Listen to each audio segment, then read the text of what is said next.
ఎన్నికల అడ్డాలో PM Kisan instalment PM Modi. వివాహ వేడుకల్లో పూలదండలు ఉంగరాలు మార్చుకున్న కేసీఆర్ దంపతులు.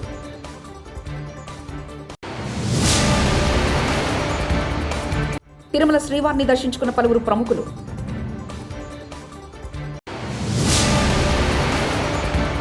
ప్రయాణికులకు మరో good news. RTC MD. Bihar assembly ఎన్నికల త్వరలో జరగనున్న నేపథ్యంలో ప్రధానమంత్రి నరేంద్ర మోదీ ఫిబ్రవరి 24న బగల్పూర్లో పర్యటించనున్నారు. ఎయిర్పోర్ట్ గ్రౌండ్స్లో జరిగే బహిరంగ సభలో ప్రసంగించనున్నారు. ప్రధాని వెంట బీహార్ ముఖ్యమంత్రి నితీష్ కుమార్ పాల్గొంటారు. ఈ సభకు సుమారు 5 లక్షల మంది రైతులు హాజరు కానున్నారు. ఈ సందర్భంగా కిసాన్ సమ్మాన్ నిధి 19వ ఇన్స్టాల్మెంట్ను ప్రధాని విడుదల చేశారు. మహాకుంభమేళలో కుటుంబ సమేతంగా పుణ్యస్నానం ఆచరించిన మంత్రి నారా లోకేష్.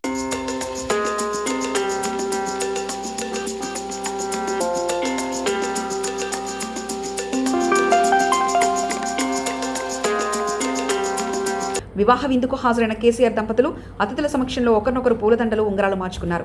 ఈ అపరూప సన్నివేశం సిద్దిపేట జిల్లాలో గజ్వెల్లో సోమవారం జరిగింది. ఓ వివాహ వేడుకకు కేసీఆర్ సతీమణి శోభతో కలిసి అతిథిగా హాజరయ్యారు. వధువులను ఆశీర్వదించారు. అదే రోజు కేసీఆర్ పుట్టినరోజు కావడంతో కళ్యాణ వేదిక వద్దే అప్పటికప్పుడు వేడుకల పెళ్లివారు ఏర్పాటు చేశారు. పెళ్లికొచ్చిన అతిథులు శుభాకాంక్షల మధ్య కేసీఆర్ దంపతులు పూలదండలు ఉంగరాలు మార్చుకున్నారు.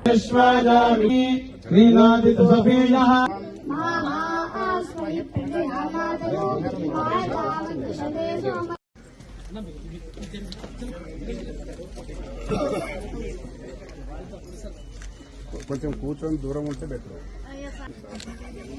మేడం మీరు సార్ మెల్లదు.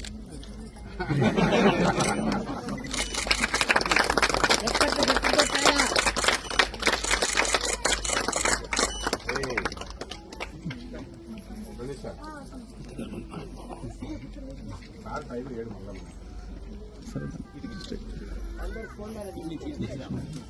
తెలంగాణ రోడ్డు రవాణా సంస్థ టీజీఎస్ ఆర్టీసీ ప్రయాణికులకు గుడ్ న్యూస్ చెప్పింది. తమకు చెందిన బస్సుల్లో ప్రయాణించే ప్రయాణికులకు టికెట్ ఛార్జీలో రాయితీలు ఇస్తామని ప్రకటించింది.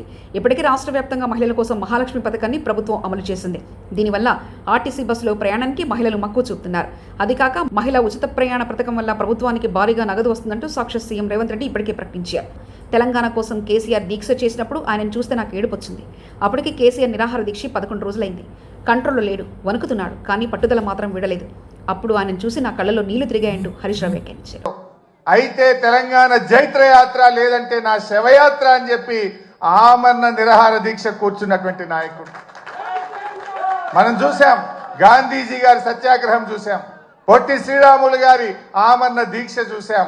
మరి నాడు కేసీఆర్ గారు కూడా ఆమరణ నిరాహార దీక్ష కూర్చొని ఢిల్లీ పీఠాన్ని కదిలించి డిసెంబర్ 9, 2009 ప్రకటన వచ్చిందంటే అది కేసీఆర్ గారి దీక్ష ఫలితం అని కూడా మనం గుర్తు చేసుకోవాల్సిన అవసరం ఉంది.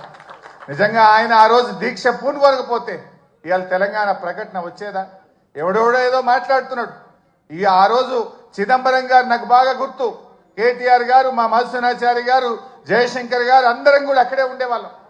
చిదంబరం గారు ఫోన్ చేసి ఢిల్లీ నుంచి కేసీఆర్ గారు దీక్ష విరమించండి, మేము తెలంగాణ ప్రక్రియ ప్రారంభిస్తామన్నారు. మీ మాటలకు మేము మోసపోం. మీరు స్పష్టంగా ఢిల్లీ నుంచి తెలంగాణ రాష్ట్ర ఏర్పాటు ప్రక్రియ ప్రారంభిస్తున్నామని స్పష్టమైన ప్రకటన కేంద్ర ప్రభుత్వం నుంచి చెప్తే తప్ప నా దీక్ష విరమించను అని చెప్పి కేసీఆర్ గారు చెప్పింది. అప్పటికి 11 రోజులైంది.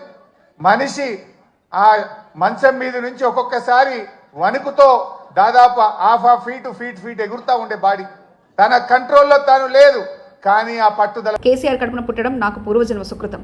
తెలంగాణ జాతికి కేసీఆర్ ఒక హీరో.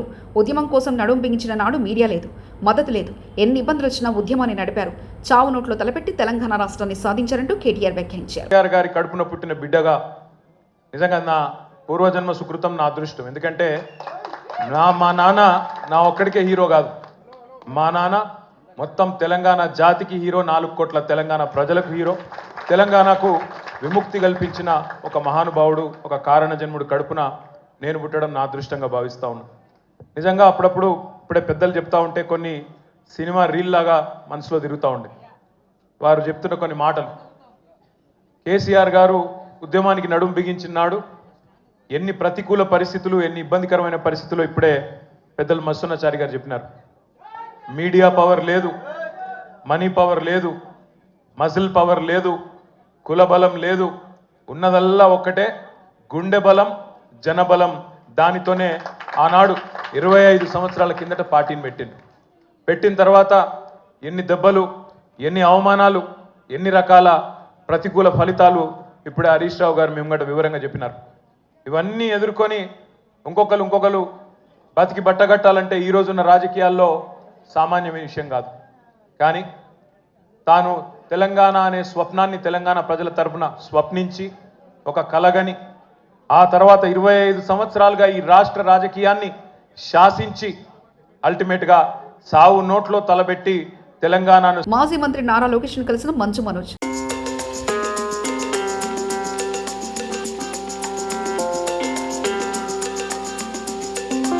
మనకు ప్రచారానికి సోషల్ మీడియా అవసరం లేదు. కాంగ్రెస్ కార్యకర్తలు ఒక్కసారి నడుం బిగిస్తే ఏ మీడియా పనికిరాదు. ప్రభుత్వ కార్యక్రమాల గురించి ఒక్కొక్కరు 10 మందికి చెప్పాలి. TPCC chief Mahesh Kumar Goud.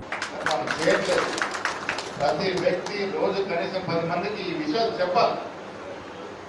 Revenue department కూడా చెప్పాలి. మీరు వాస్తవాలు చెప్పండి. మా కొంచెం గొప్ప చెప్పాల్సిన అవసరం లేదు. 10 ఏళ్ళు బాగా చేసిన అభివృద్ధి ఎంత, మనం 5 సంవత్సరాలు చేసిన అభివృద్ధి ఎంత, వాళ్ళు 10 ఏళ్ళు ఇచ్చిన సంక్షేమం ఎంత, మన సంవత్సరం ఇచ్చిన సంక్షేమం ఎంత, ఇవన్నీ చెప్పుకుంటే చాలు మనకి. తిరుమల శ్రీవారిని పలువురు ప్రముఖులు దర్శించుకున్నారు. వీఐపీ ప్రారంభ విరామ దర్శన సమయంలో ఏపీ రాష్ట్ర హోంమంత్రి వంగలపూడి అనిత శ్రీవారి సేవలో పాల్గొన్నారు. మరోవైపు మహారాష్ట్ర సీఎం దేవేంద్ర ఫడ్నవీస్, తెలంగాణ రాష్ట్ర మంత్రి పొన్నం ప్రభాకర్ వేర్వేరుగా శ్రీవారిని దర్శించుకున్నారు. తొలుత తిరుమల తిరుపతి దేవస్థాన అధికారులు వారికి స్వాగతం పలికి దర్శన ఏర్పాట్లు చేశారు. దర్శనానంతరం రంగనాయకుల మండపంలో పండితులు వారికి వేద ఆశీర్వచనం పలికి స్వామివారి తీర్థప్రసాదాలు అందజేశారు. శ్రీ వెంకటేశ్వర స్వామి దర్శనం అన్నది ఒక పూర్వజన్మ సుకృతం. ఈరోజు ఆ వెంకటేశ్వర స్వామి దర్శనం చేసుకొని ఈరోజు మేమందరం కూడా ఇక్కడికి రావడం జరిగింది.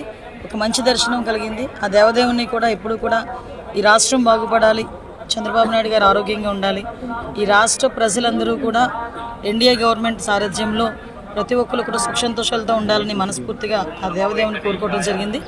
ఈరోజు అదేవిధంగా ఎక్కడైనా టెంపుల్స్లో ఈ మహోత్సవాలు జరుగుతున్నాయి. ఇప్పుడు శివరాత్రి మహోత్సవాలు, మొన్నటి రథసప్తి మహోత్సవాలు కూడా ఇక్కడ వెంకటేశ్వర స్వామి సన్నిధిలో చాలా దేశంలో రోల్ మోడల్గా మార్గదర్శకత్వంగా ఉండే విధంగా కుల సర్వే నిర్వహించింది.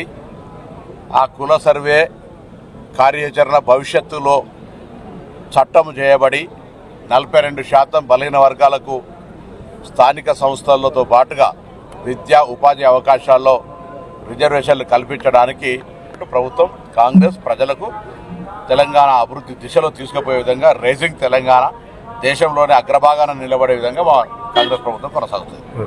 కేసీఆర్ పుట్టినరోజు సందర్భంగా ఎర్రవల్లిలోని నివాసానికి వేలాదిగా తరలి వస్తున్న కేసీఆర్ అభిమానులు.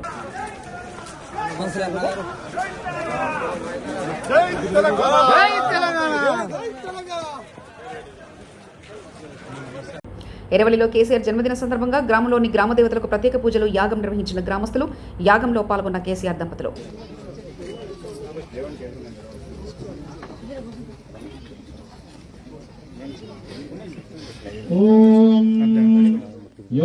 మంత్రి సీతక్క అధ్యక్షతన జరిగిన కాంగ్రెస్ ఎమ్మెల్సీ మీటింగ్కు స్పందన కరువు. దీంతో మంత్రి సీతక్క అసహనం వ్యక్తం చేశారు.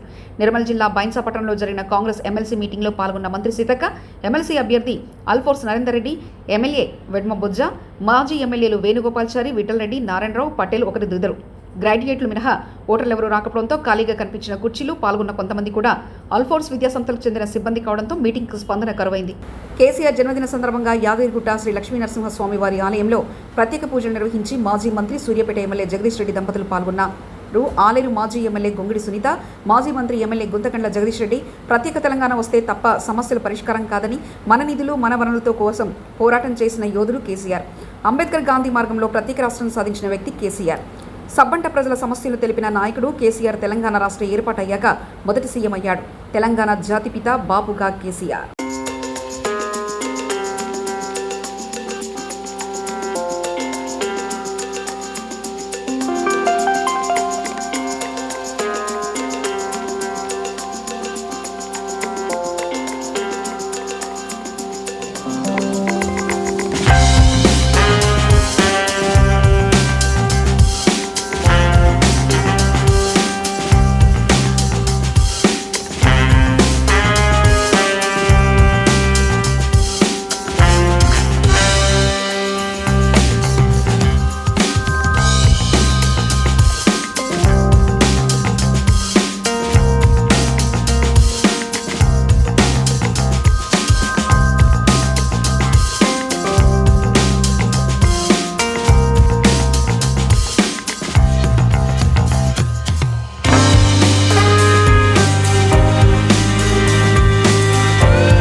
కాపాడుకుందాం, మన వనరులు మనం వినియోగించుకుందాం, మన నిధులతో మనం అభివృద్ధి చేసుకుందాం.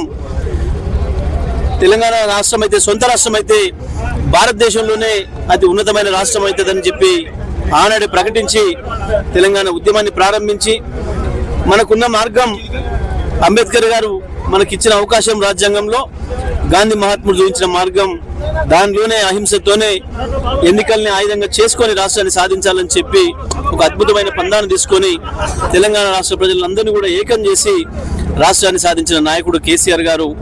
తెచ్చిన రాష్ట్రం మీరైతేనే చేయగలుగుతారు. ఈ రాష్ట్రంలో ఏ మూలన ఏమున్నదో, ఏ చుక్క నీరు ఏ ఇంచు భూమికి ఇవ్వాలనో, ఏ దళితులు, ఏ గిరిజనులు, ఏ గోండు గూడాల్లో ఉండే బిడ్డలు, ఏ ముస్లిం బస్తీలో దళిత వాడల్లో ఉండే ప్రజలు, ఎవరి మనసుల్లో ఏ బాధ ఉందో అన్ని తెలిసిన నాయకుడిగా మీరు ఈ రాష్ట్రాన్ని పరిపాలిస్తే తప్ప ఈ రాష్ట్రం మళ్ళీ ఆగమవుతుంది. ఈయనగాసి నక్కలపాలు చేయకండి, మీరే ఉండాలని చెప్పి ప్రజలందరూ చేసిన విజ్ఞప్తి మేరకు తనే రాష్ట్ర బాధ్యతలు తీసుకొని తెలంగాణను భారతదేశంలోనే ఒక నెంబర్ 1 రాష్ట్రంగా నిలిపిన అద్భుతమైన పరిపాలనా దక్షుడు కేసీఆర్ గారు. ఒక మాటలు చెప్పాలంటే తెలంగాణకు బాపు, తెలంగాణ జాతిపితగా కేసీఆర్ గారు ఇవాళ ప్రజలందరి హృదయాల్లో కూడా నిలిచి ఉన్నారు. కానీ దురదృష్టవశాత్తు సంవత్సర కాలంగా ఒక దుర్మార్గమైన పరిపాలన వచ్చింది, మూర్ఖుల చేతిలోకి రాష్ట్రం వెళ్ళింది. ఇటువంటి పరిస్థితులలో రాష్ట్రానికి మళ్ళీ నష్టం వచ్చే ప్రమాదం వచ్చింది. కనీసం జనాభా లెక్కల్ని కూడా చక్కగా చేసుకోలేక ఇవాళ భారతదేశంలో ఉండే సీట్లు కూడా, పార్లమెంట్ సీట్లు కూడా మనకు తెలంగాణకు తగ్గే ప్రమాదాన్ని తీసుకొస్తుంది ఇవాళ మూర్ఖ ప్రభుత్వం. ఆనాటి సమైక్యాంధ్ర కుట్రలు చేసిన వాళ్ళు ఎవరైతే ఉన్నారో ఎన్నికల అడ్డాలో PM Kisan instalment PM Modi. వివాహ వేడుకల్లో పూలదండలు, ఉంగరాలు మార్చుకున్న కేసీఆర్ దంపతులు.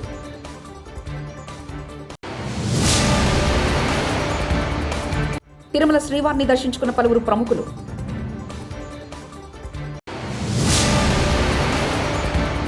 ప్రయాణికులకు మరో గుడ్ న్యూస్. RTC MD